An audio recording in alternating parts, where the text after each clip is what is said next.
Hey everybody, hope you're doing well this afternoon. This is a little video rundown of this review for our Chapter 6 quiz coming up tomorrow. So one group of problems is about special right triangles, so let's go through those one at a time. This is a 30-60 right triangle, and its little shortcut pattern is the short leg times 2 is the hypotenuse. So the short leg is 12, that means the hypotenuse is 24, and the short leg times the square root of 3 gives you the long leg. So if that short leg is 12, the long leg is 12 root 3, and that's all you got to write it. You don't have to try it out on a calculator or get some decimal approximation. Just leave it, 12 root 3. That's all you got to do. Next one, same kind of a thing, another 30, 60, 90 right triangle. This time the long leg is given to you as 5 root 3. Well, if you remember, the short leg times root 3 is the long leg. So 5 root 3 is the long leg, then 5 must be the short leg. And then we double that to get the hypotenuse. So the hypotenuse is 10. In the other triangle there in number 1, it's not a 30, 60, 90. It's a 45, 45, 90. So make sure you saw that. And in that kind of a triangle, the two legs are the same. It's sometimes called an isosceles right triangle because it's 45 degrees, and the two legs are the same length then. So if that one's 20, then the other one is 20. And the hypotenuse is always the leg times square root 2. So 20 root 2 is the hypotenuse. Okay, let's look at this table here where I'm asking you to write numbers in either fractional exponent form or radical form. I actually messed up on the table. The fractional exponent form is on the bottom row and the radical form is on the top row. So sorry about that. So this is in radical form right here. I hope this is not confusing. So radical form is the top row. Fractional exponent is the bottom row. All right, so that's the third root or the cube root of 4. And so the power of 4 is 1. We don't write that usually. But so that's 4 for the base, and the root is 3. So it's 4 to the 1 over 3 power. All right, 4 to the 1/3. Over here, 6 to the 1/2 is what you are given, and so that is just 1 over 2, and so it's 1 over 2, and again, we don't normally write the 2 there on the square root form. We could, and just put a little 2 right there. It's not wrong to do that, it's just not very common. Over here, the next one, 5 to the cube root of 5 squared. All right, well, I can write that as 5 to the 2 over 3. So it's power over root again. And same thing for the last one there, 9 to the 3/4 power. The base is 9, so that stays the number underneath the radical, and it's to the 3rd power, and it's the 4th root. So it's the 4th root of 9 to the 3rd. That's how we say that. This last one here is just kind of a little fun. This is my favorite number in all the world. It's the 12th root of 2, or 2 to the 1/12 power. And you can look that up. It has to do with music. Anyway, the next group of problems. 45, 45 right triangle. Again, isosceles right triangle. So if that leg's 3, that leg's 3. And the hypotenuse is 3 root 2. 3, 3, 3 root 2. A 30, 60, 90 for the next one. I've given you the hypotenuse this time, so the short leg is half of that hypotenuse. 2 to 1 ratio there. And so that's 28, that must be 14, and then 14 times the square root of 3 gives you the long leg. All right, next one, another isosceles right triangle with only the hypotenuse showing as 9 root 2. Well, you know that the hypotenuse is always the leg times root 2. So if the hypotenuse is 9 root 2, then the leg must be 9. And there you go, both legs are 9. Number 4, when you are rationalizing these denominators, okay, and trying to simplify the expression when you can.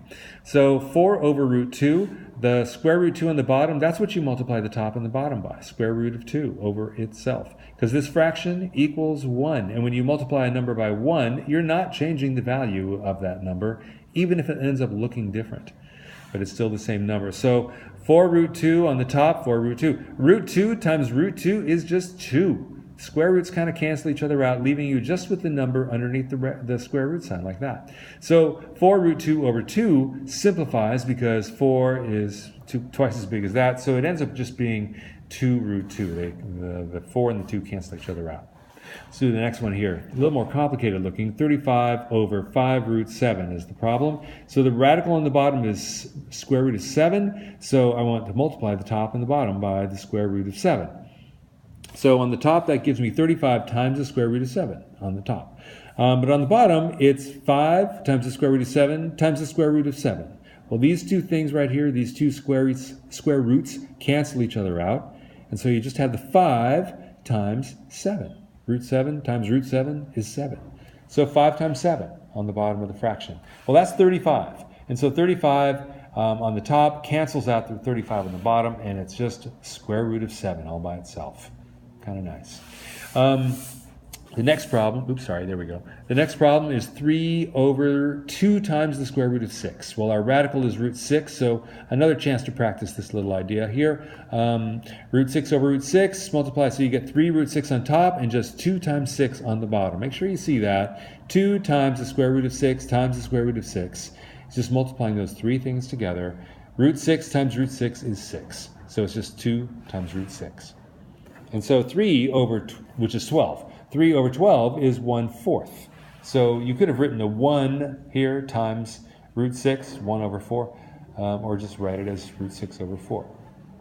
On the back side, we got a parabola written in vertex form. Vertex form is my favorite form, favorite way to write a parabola because it gives you the coordinates of the vertex.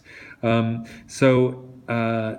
worry about this negative sign if you see one. It does not change anything inside here. The parentheses, you do those first, and then you square them, and then you do this negative sign. So don't worry about this any number or negative sign outside the parentheses. All of this stuff will happen first. And this stuff inside, x plus 3, means that our x coordinate of the vertex is -3. All right? If you remember, the vertex form is y equals a times x minus h squared plus k. And the vertex, there we go, sorry. And the vertex is always hk. All right? That's the vertex. So when it's written in this form, it's telling you what the vertex is. All right, so if it's written here, so that means our vertex is at -3, +4.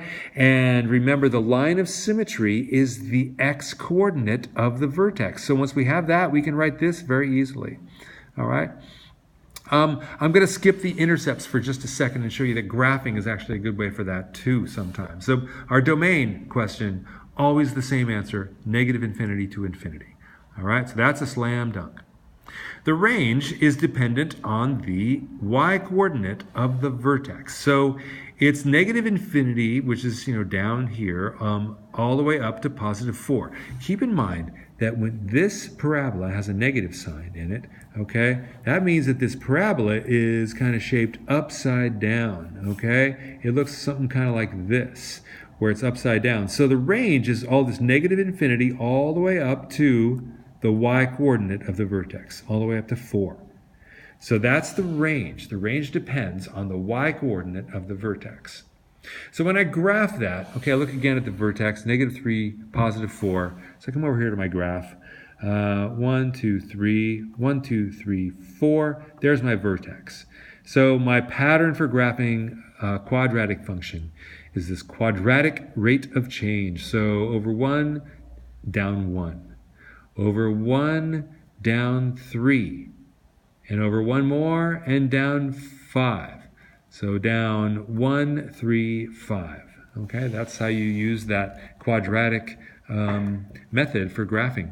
All right, so you can see that when you did that, you got an x-intercept right here, and when you do it to the other side there, you get the other x-intercept. So they are at -1 and -5. So that would be a good thing to add into our little list of analysis on this. -1 and 5 are the x-intercepts. And the y-intercept, we don't know that one yet. Let's keep going on our graph. Let's see, down 1 over 1, down 1, over 1, down 3, over 1 more, down 5. So it went from +0 to -5. Okay, and that's our y-intercept. So we should write that in there, y-intercept -5. And then, so we got the graph done as well. Okay? All right, next question, solving some quadratic equations. This first one has a couple of different ways that you could do it. You could complete the square or use the quadratic formula. So I did the completing the square first. So in that method, what you do is you take half of b and square it, and then add that value to both sides of the equation. So I'm just going to not even think about this 3 here, just leave it alone for a little while. And then when I take half of b, which is -5, -5 squared is 25. So I'm going to add 25 to both sides. Now, this 25 over here makes it so that I can factor this to a perfect square binomial, and I factor it to x plus 5 squared. 3 plus 25 is 28, so my answer finally is -5 plus the square root of 28. If I had used the quadratic formula for this instead, I would have gotten the same answer. It's, I don't know whether it's easier or not so easy, but it does give you the same answer. Sometimes you have to simplify a radical, which people don't always like to do. But that simplifies down there. 112 is 4 times 28. So square root of 112 is square root 4 times square root 28. So that gives us that. We can cancel out the 2's then in this. So this is actually nicer. The next one, got to use the quadratic formula for that. Really no way around it. It doesn't factor, and completing the square would be kind of tricky for this one. So it works out like this. 6 plus or minus the square root of 76 over 4. That's an okay answer right there. It does simplify a little bit, but not to a number that's much different, really. I mean, in how it's structured, it's still part of a fraction, so we didn't get rid of the fraction. I'm not sure what we really accomplished by simplifying the radical. But it does simplify down like this. And you can pause the video if you want to check this out. All right, 76 is 4 times 19. Just for your information. Last problem is the easiest one on the whole page, I think, because the zero product property can be used here because this quadratic is very easy to factor. It factors to x minus 2 times x minus 6 times x plus 2 equals 0. That's what that factors to. And then so that means our solutions are x equals 6 and x equals -2. All right, everybody, be well. See you later.